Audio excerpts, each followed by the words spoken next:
आपके साथ मैं हूं राकेश पांडे। आज के बुलेटिन की शुरुआत करेंगे बड़ी खबर से। आज बनारस में बीजेपी का बड़ा प्लान है। एक तरफ मोदी यहां पर एक रैली करने जा रहे हैं तो दूसरी ओर बीजेपी चुनाव आयोग को सीधी चुनौती दे रही है। मोदी के कमांडर अमित शाह और अरुण जेटली यहां आज धरना देने जा रहे हैं।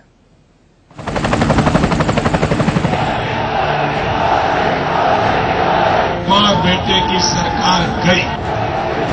सुबह 11 बजे लंका गेट पर प्रोटेस्ट होगा। काशी के कुरुक्षेत्र में वोटिंग से ठीक पहले आज मोदी का सबसे बड़ा रण है। बनारस में आज बीजेपी और प्रशासन के बीच सीधे टकराव के हालात पैदा हो सकते हैं। नरेंद्र मोदी के कार्यक्रम को देर शाम तक प्रशासन की तरफ से इजाजत नहीं मिलने की वजह से बीजेपी आज धरना करने जा रही है। पार्टी ने वाराणसी से लेकर दिल्ली तक चुनाव आयोग के खिलाफ मोर्चा खोल दिया है। सुबह 11 बजे लंका गेट पर प्रोटेस्ट होगा। दिल्ली में चुनाव आयोग के कार्यालय के बाहर केंद्रीय बीजेपी भी प्रोटेस्ट करेगी। इलेक्शन कमीशन का जो पक्षपाती कामकाज है, इसके खिलाफ हम धरना दे रहे हैं, रिटर्निंग ऑफिसर के पक्षपाती कामकाज के खिलाफ।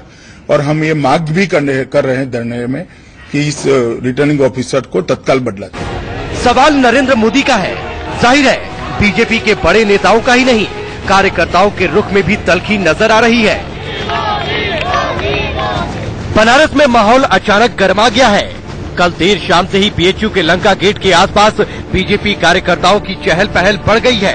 बीजेपी ने इसे साख का मुद्दा बना लिया है। बीजेपी के वरिष्ठ नेता अरुण जेटली और अमित शाह बीजेपी के कार्यकर्ताओं के साथ कल सुबह यानी गुरुवार सुबह 8 मई की सुबह 11 बजे यही बीएचयू के प्रमुख द्वार के बाहर धरना देने वाले हैं। और आप मेरे पीछे देख सकते हैं, सुरक्षा कर्मी अभी से स्थानीय प्रशासन ने तैनात कर दिए गए हैं। तो बनारस में आज बड़ा बवंडर देखने को मिलेगा। बड़ा प्लान है बीजेपी का बनारस में। काशी के कुरुक्षेत्र में बीजेपी और प्रशासन के बीच टकराव की नौबत आखिरकार आई क्यों? बीजेपी क्यों रिटर्निंग ऑफिसर को हटाने की मांग कर रही है, इस रिपोर्ट में देखिए। मां बेटे की सरकार गई। रिटर्निंग ऑफिसर निष्पक्ष चुनाव के लिए खतरा बन गए हैं। बनारस में बीजेपी के इस नए रण की वजह है मोदी के कार्यक्रमों को इजाजत मिलने में देरी। दरअसल 12 मई को बनारस में होने वाली वोटिंग से ठीक पहले बीजेपी ने वाराणसी में मोदी के कई कार्यक्रम तय किए थे। रोहनिया इलाके में मोदी की जनसभा, बेनिया बाग मैदान में मोदी की रैली, होटल में 150 बुद्धिजीवियों के साथ बैठक और गंगा घाट पर मोदी के गंगा आरती का कार्यक्रम। स्थानीय प्रशासन ने सुरक्षा कारणों और आईबी की रिपोर्ट का हवाला देते हुए पहले बनारस में 3 कार्यक्रमों को इजाजत नहीं दी, सिर्फ रोहनिया की जनसभा को मंजूरी दी। हालांकि बीजेपी के जबरदस्त विरोध के बाद देर शाम तक प्रशासन के हाथ पांव फूल गए। प्रशासन ने बेनिया बाग की रैली को छोड़कर बाकी सभी कार्यक्रमों को इजाजत दे दी। लेकिन अब बीजेपी ने खुद रोहनिया रैली को छोड़कर बाकी सभी प्रोग्राम कैंसिल कर दिए। मोदी जी की एक ही रैली जिसको समय पर अनुमति दी गई है, वो रोहनिया असेंबली कॉन्स्टिट्यूएंसी की रैली कल चालू है। बाकी के तीनों कार्यक्रम को भारतीय जनता पार्टी ने स्वतः ही समय पर अनुमति न मिलने के कारण रद्द किया है। अरुण जेटली ने चुनाव आयोग को चिट्ठी लिख नाराजगी जताई। सर, मैंने आपको सुबह से 3 चिट्ठियां लिखी हैं, जिसका कोई जवाब नहीं मिला। रिटर्निंग अफसर नरेंद्र मोदी की रैली, गंगा पूजन और बुद्धिजीवियों के साथ मीटिंग की इजाजत नहीं दे रहे हैं। अगर देर शाम को इजाजत मिल भी जाती है तो कोई फायदा नहीं। बीजेपी कल वाराणसी में 3 में से कोई भी कार्यक्रम नहीं करेगी। हम कल वाराणसी में और आपके दफ्तर पर विरोध प्रदर्शन करेंगे, जिसके लिए आपकी इजाजत की जरूरत नहीं है। अरुण जेटली की चिट्ठी और अमित शाह के बयान से साफ है कि बनारस के लिए बीजेपी ने बड़ा प्लान तैयार किया है। चुनाव आयोग के बहाने बीजेपी का एजेंडा कहीं न कहीं बनारस का माहौल गर्म रखना है, जिसमें वो चूकने वाली नहीं। तो बीजेपी का बड़ा प्लान है और क्यों दरअसल ये बीजेपी का गुस्सा कहां से निकल कर आया, किस बात पर निकल कर आया, हमने आपको इस रिपोर्ट में दिखाया। चलिए सीधे बनारस का रुख करेंगे। लंका गेट पर शीतल राजपूत हमारी कार्यकारी संपादक हमारे साथ जुड़ चुकी हैं, सीधे उनका रुख करेंगे। शीतल, कल माहौल जब अरुण जेटली ने प्रेस कॉन्फ्रेंस की थी तभी तस्वीर साफ हो गई थी कि बीजेपी का प्लान क्या होगा। देर शाम में इजाजत भी मिली, उसके बाद अमित शाह की प्रेस कॉन्फ्रेंस लंका गेट पर मौजूद है। किस तरीके का माहौल आप वहां पर देख रही हैं? बिल्कुल राकेश, फिलहाल कल रात जब हम यहाँ लंका गेट पर आए थे और हमने आपको तस्वीरें भी दिखाई, उस वक्त यहाँ पे काफी सुरक्षा बल तैनात थे, लेकिन उसके बाद फिर देर रात प्रशासन ने इजाजत दे दी बेनिया बाग के अलावा बाकी सभी कार्यक्रमों को करने की और गंगा आरती की भी इजाजत दी। लेकिन फिर देर रात अमित शाह ने प्रेस कॉन्फ्रेंस करके कहा कि नहीं, अब बहुत देरी हो चुकी है, अब हम इंतजाम नहीं कर सकते, प्रशासन ने इतनी देर क्यों की, और हम केवल शांतिपूर्ण तरीके से यहाँ पर धरना करेंगे 11 बजे, वो हमारा रहेगा अभी अब से 3 घंटे बाद। तो उसके बाद आज जब हम सुबह यहाँ पर आए हैं, इस वक्त यहाँ पर सुरक्षा बल, सुरक्षाकर्मी नजर नहीं आ रहे हैं। हालांकि बीजेपी के कुछ कार्यकर्ता जरूर मोटरबाइक पर, मोटरसाइकिल पे गुजर रहे हैं और ये उम्मीद जताई जा रही है कि थोड़ी देर में वो यहाँ जुटने लगेंगे धीरे धीरे और उनकी तादाद बढ़ती चली जाएगी। जैसे जैसे 11 बजे का वक्त नजदीक आएगा, जब अरुण जेटली, अमित शाह, आनंद कुमार जैसे दिग्गज नेता यहाँ पर धरना करेंगे प्रशासन के रवैये के खिलाफ। फिलहाल यहाँ पर माहौल शांत है, लेकिन अब से थोड़ी देर बाद यहाँ गहमा गहमी बढ़ने वाली है। राकेश जी, और शीतल देखिए, ये सिर्फ धरना बनारस तक ही सीमित नहीं रहेगा। दिल्ली में भी मुख्य चुनाव आयोग का जो दफ्तर है, वहां पर भी बीजेपी ने ऐलान किया बड़े लेवल पर एक बड़ा बवंडर खड़ा करने की रणनीति है। अंदर खाने से क्या जानकारी अगर कोई आप तक पहुंची हो कि किस रणनीति के तहत बीजेपी आगे बढ़ेगी, क्योंकि पहले से ही तस्वीर साफ थी, ये भी तस्वीर करीब करीब साफ थी कि देर शाम तक इजाजत मिल सकती है, लेकिन बीजेपी की ये मंशा बहुत क्लियर थी कि मुझसे धरना करना है। नहीं, धरने की घोषणा बीजेपी ने दोपहर भी कर दी थी, जब केवल एक रैली की इजाजत मिली थी और बाकी किसी कार्यक्रम की इजाजत नहीं मिली थी।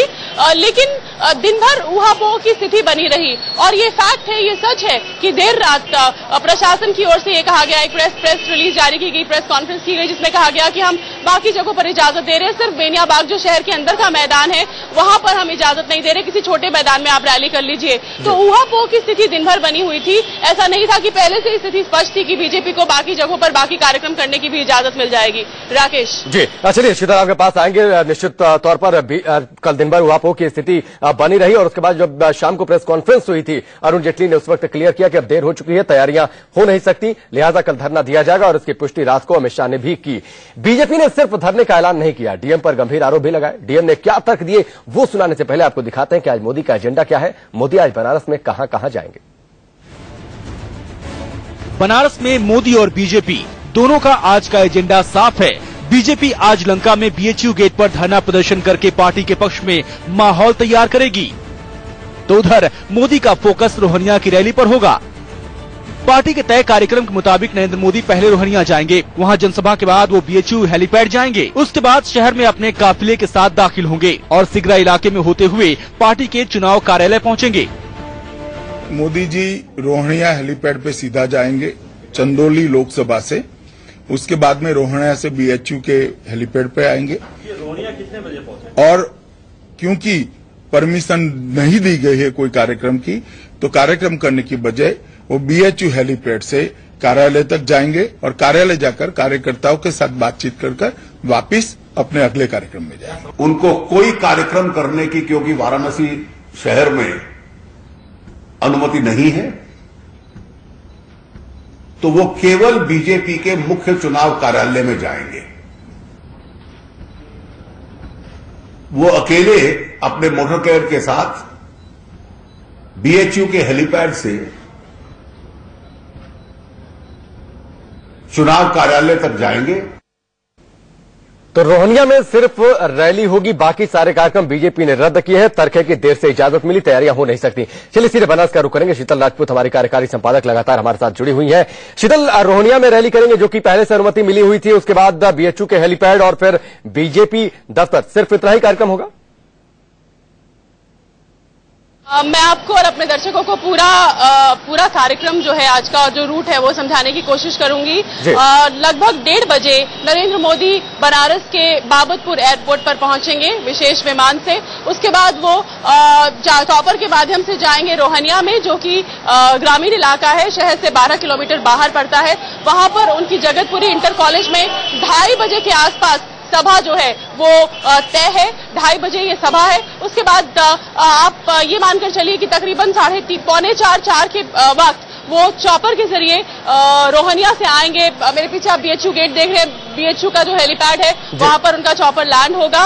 फिर यहाँ से लंका में ये बीएचयू का ये प्रमुख द्वार आप देख रहे हैं, यहाँ से होते हुए ये कहा जा रहा है कि एक अघोषित रोड शो हो सकता है, किसी तरह की इजाजत नहीं है। क्या वाकई ये रोड शो की शक्ल लेगा नरेंद्र मोदी का काफिला, या साधारण तरीके से वो कुछ गाड़ियों के काफिले के साथ केंद्रीय कार्यालय जाएंगे, ये अभी हमें देखना होगा। लंका से उनका रास्ता जो होगा वो तकरीबन 4 से 5 किलोमीटर केंद्रीय कार्यालय, चुनाव कार्यालय जो बीजेपी का है सिगरा में, वहां तक का वो फासला जो है वो सड़क के माध्यम से तय करेंगे। बीच में कई सारे इलाके आएंगे। लंका से वो गुरुबाग होते, लक्सा होते हुए पहुंचेंगे जो केंद्रीय कार्यालय है सिगरा में, वहां पर उनका कार्यकर्ताओं के साथ मुलाकात का कार्यक्रम है। ये समझा जा रहा है कि 5 बजे के आसपास ये कार्यक्रम हो सकता है और फिर वो कार्यकर्ताओं से मिलने के बाद वापस बाबतपुर हवाई अड्डे चले जाएंगे और वहां से वो अपने अगले कार्यक्रम जो बनारस के बाहर उनका जो भी कार्यक्रम होगा शाम में, उसे अंजाम देंगे। तो फिलहाल ये रूपरेखा है, लेकिन 11 बजे यहाँ क्या होता है जब बीजेपी के आला नेता आते हैं और तमाम कार्यकर्ता छोटी छोटी टुकड़ियां अभी से हमें दिखने लगी है कार्यकर्ताओं की जो जुटने लगे हैं। अब 11 बजे का हमें इंतजार करना होगा। हालांकि बीजेपी ने कहा है कि ये धरना शांतिपूर्ण तरीके से होगा, लेकिन क्या उस वक्त स्थिति होती है, क्या हालात होते हैं, ये तभी पता चल पाएगा। जी वाकई दो बड़ी स्थितियां दिलचस्प रहेंगी शीतल की। 11 बजे क्या होता है जिसका आपने जिक्र किया, क्योंकि लगातार ये कहा जा रहा है कि शांतिपूर्ण प्रदर्शन करना चाहते हैं, आगे की जिम्मेदारी प्रशासन की है। और साथ ही जो 4 से 5 किलोमीटर की दूरी की बात कही आपने, क्या वो वाकई में एक अघोषित रोड शो की शक्ल लेगा क्या, इस पर आपसे चर्चा करेंगे। आप हमारे साथ बने रहिए। फिलहाल रुकेंगे ब्रेक के लिए, ब्रेक के बाद जल्द हाजिर होंगे, लेकिन उससे पहले आपको बता दें सुबह 8:28 पर देखना मत भूलिएगा पवन सिन्हा के साथ गुड लक।